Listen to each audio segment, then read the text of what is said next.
Three different kinds of bankruptcy. This classification actually is a fiqh classification and not a legal classification.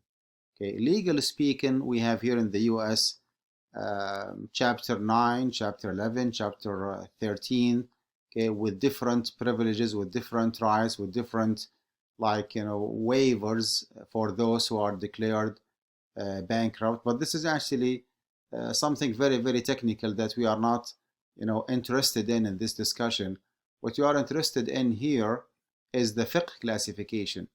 And fiqh-wise, that bankruptcy that some people claim might be a true bankruptcy in which there is no cheating, there is no deception, there was a kind of engaging in a business in a normal fashion because of the different factors that affected the business.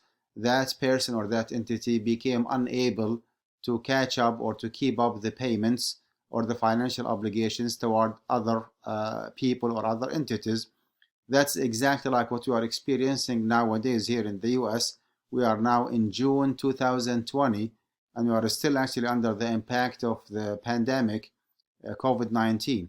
A lot of companies actually are just going bankrupt because they cannot keep up, their financial obligations. So I would say that this is the true bankruptcy.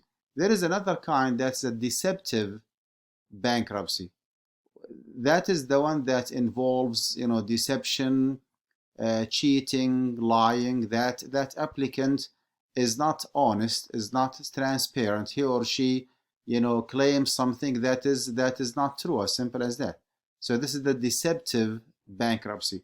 That person is still actually solvent, is still able to pay off the debt and to keep up his or her, financial obligations toward other people. Yet, out of deception, out of lying, okay, he or she is applying for bankruptcy.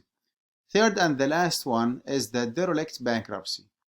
Derelict bankruptcy actually involves a kind of shortcoming, negligence, carelessness, maybe overspending, maybe mismanagement. So there is a kind of taqsir, there is a kind of shortcoming from the manager or the person in charge. It's not a pure true bankruptcy. It's not a pure deceptive bankruptcy. It is something actually in between.